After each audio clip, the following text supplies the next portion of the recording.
How would you describe educational success in a very remote school?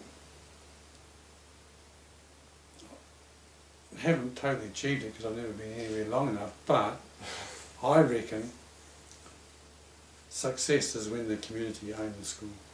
Okay. When the community feel they have ownership of their school. What would that do?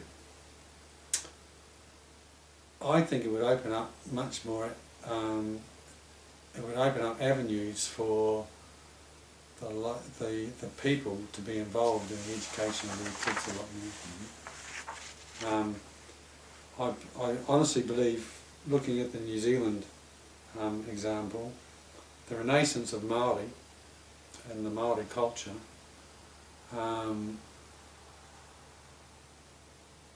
became much more apparent.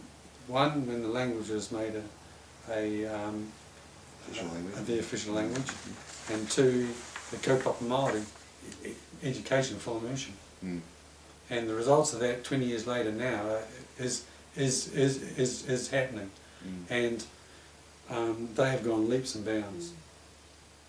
And you see the whole tribal whānau activities with the Māori people, and their whole economic structure's risen, their social dynamics have risen, everything's just gone forward. And I really believe that's what the local people need. They need to be able to be involved with their education to a lot higher degree. What would it take for that to happen? Well, I think first of all, you've got to go back to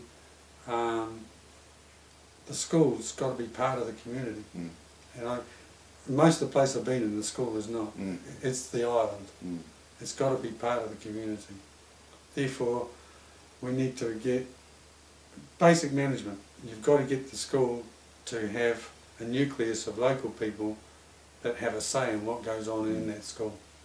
So that's a bit about governance, is it? Yes, yes.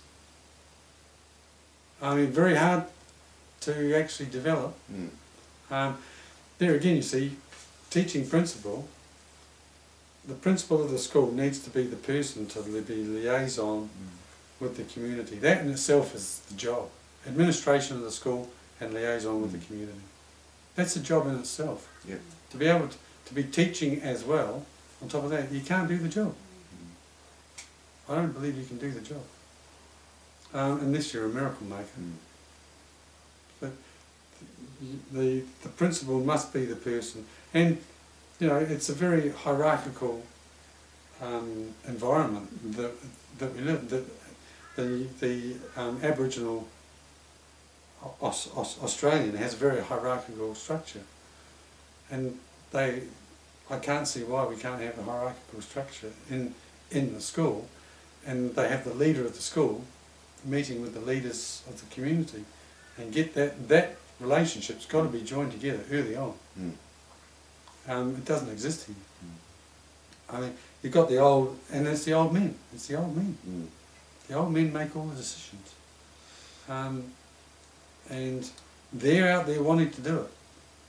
But they have to be led, they have to be brought in and then shown how it can be best done.